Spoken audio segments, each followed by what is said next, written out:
Welcome to our today's session. In our previous session, we had seen what is meant by uh, Markowitz efficient frontier and how it works, right? If you look at Markowitz model, it's basically like when it comes to the risk aspect of the model, it's like you calculate the total risk of the particular portfolio based on the when I say it risk, it means nothing but the standard deviation, right? Or the variance of returns, correct? So in this Markowitz model, it's like initially you calculate the total risk which is there in the portfolio, then you calculate the total risk of the market. There's something called as market risk, which is nothing but your indices, right? Your indices also carry some amount of risk, correct? Your Sensex and Nifty and all those things also have some amount of risk. That is called as systematic risk. You cannot alter the systematic risk because it is something which is imbibed in the system. The system itself carries that amount of risk which is called as systematic risk. The residual risk, that is the difference between your total risk what you have calculated and the systematic risk, the difference between these both we call it as unsystematic risk, or the risk which apparently is only there for your particular portfolio. It is the risk which is there only for your portfolio, that we also call it as residual risk, the risk which is left out after having your after subtracting the after subtracting your systematic risk from your total risk, what you arrive at, that is called as unsystematic risk.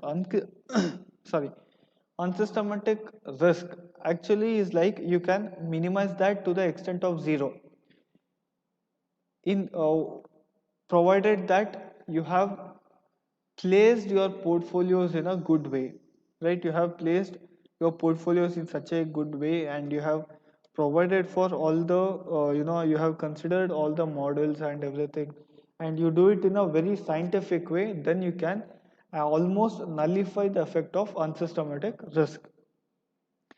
However, there is one hitch in your Markowitz model. That is, suppose if you want to have three stocks or three shares in a particular portfolio, you need to calculate the covariance between A and B. You need to calculate the covariance between A and C. You need to calculate the covariance between B and C. Likewise, with each and every permutation and combination, you need to test what is the covariance, how are the stocks moving.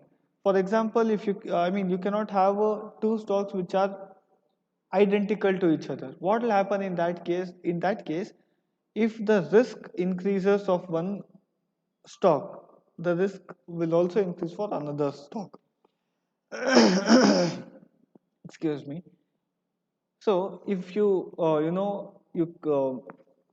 if there is some amount of risk or there is some loss, both of them will definitely meet the same loss. So how exactly does this single index model works? Continuing the Markowitz model, what Sharp came out is that his name is William Sharp.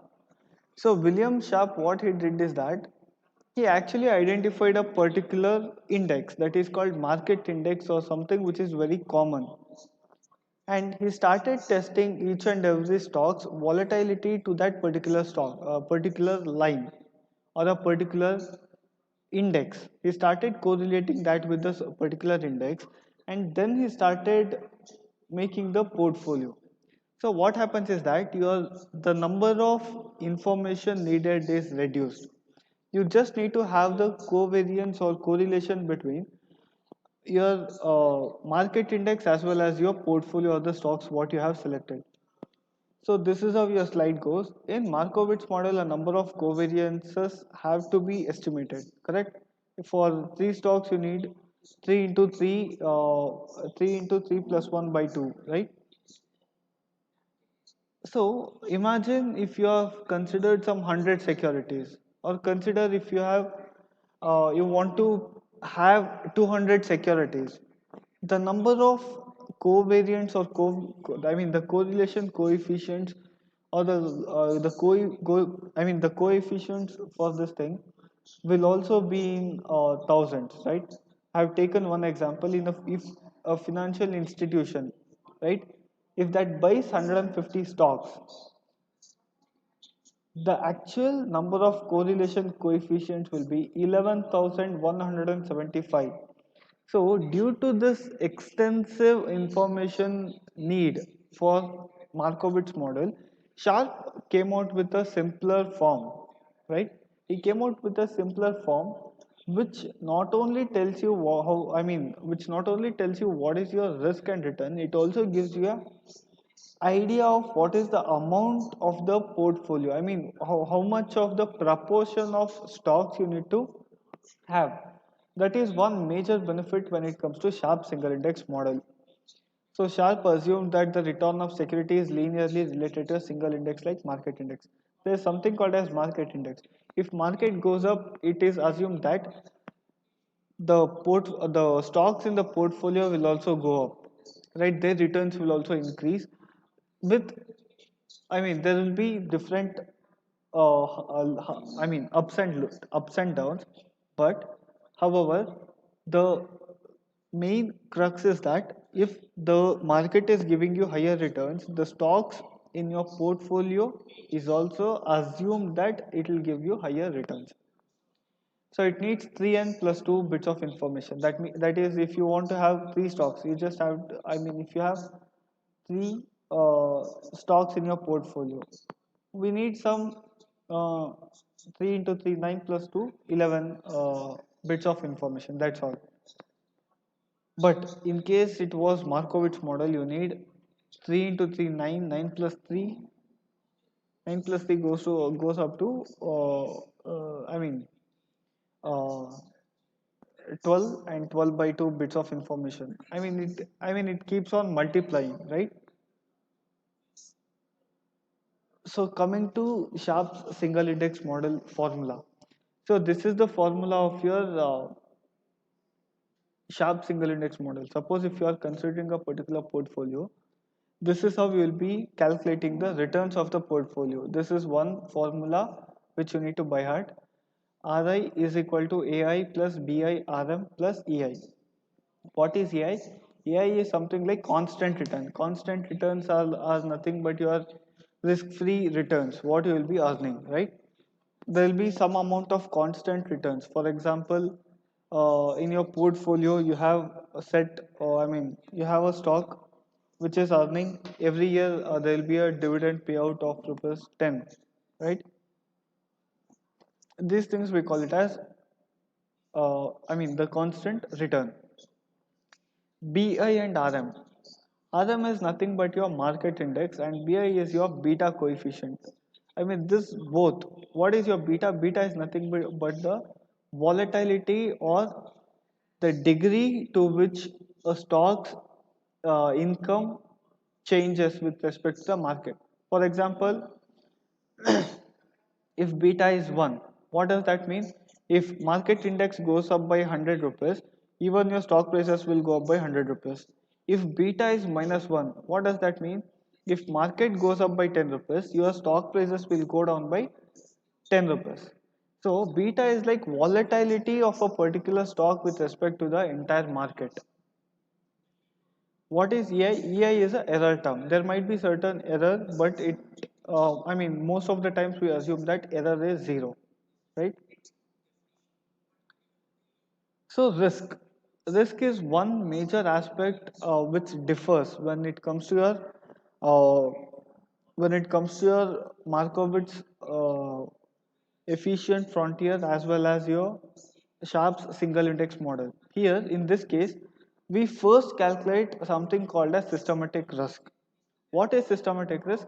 Systematic risk is the risk that is there in the market. How do we calculate that? We take the beta square into variance of the market or square of the standard deviation of the market. What is the risk that is there in the market into beta? I mean beta square. Then you calculate the unsystematic risk. What is unsystematic risk? Unsystematic risk is a risk that is there in the portfolio, that is particularly, I mean that particularly applies for your portfolio alone. That we call it as unsystematic risk, right? So it's like unsystematic risk. The formula is that standard deviation square of security A into weight of security A square plus standard deviation of security B square into weight of security B square, like that. I mean, you'll understand when we actually solve a problem. That is unsystematic risk. That particularly applies for your portfolio. Now, then we arrive at something called as total risk. I think this concept we have discussed in the initial days itself. What is total risk? Total risk is nothing but the addition of systematic risk as well as unsystematic risk. So systematic risk, unsystematic risk, now if you add both of these, you will arrive at something called as total risk of your portfolio, right? There's something called as portfolio variance. This is nothing but your risk of that particular portfolio, right? If you square the variance, you'll arrive at, sorry, if you square the standard deviation, you'll arrive at variance. If you take the square root of variance, you'll arrive at standard deviation or the risk of the particular portfolio. So these are the formulas which you guys need to be careful with.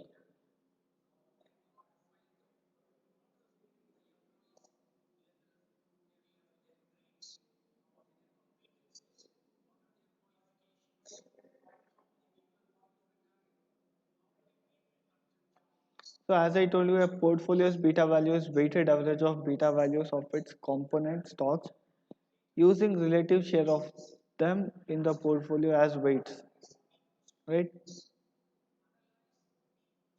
So beta of the portfolio, I mean, if I mean there's something called as beta of the portfolio. It's like you multiply the weights with the individual betas and then take the sum of it, which becomes your beta of the portfolio. So selection of stocks, there is something called as there is a return beta ratio. That is like what is the excess of returns that my stock is earning above your risk-free asset. For example, if risk-free asset is giving me 4% and my stock is giving me 6% return, this 2% is the benefit what I'm gaining because I'm investing in a risky asset, correct? In risk-free or assets, the return will be moderate and risk will be zero, right? Similarly, risky asset is something like you have more return as well as more risk. So this ratio talks about what is the excess amount I am gaining because I am taking more risk, right? That surplus you are calculating and dividing it by individual beta. So, as initially I told you that we can even create a optimal portfolio. What is optimal portfolio? It is like what is the amount or what is the proportion of each and every stock that needs to be included in my portfolio so that the returns are maximum and risk is minimum, right? This, I think they might not ask any problem regarding this construction of optimal portfolio, but definitely you will have have a question regarding sharp single index model or Markowitz efficient frontier. So be very much clear with the concept. So this is about the concept of Sharp's single index model. We'll start solving the problem so that you will understand what is what, right? So that we'll see in the next class.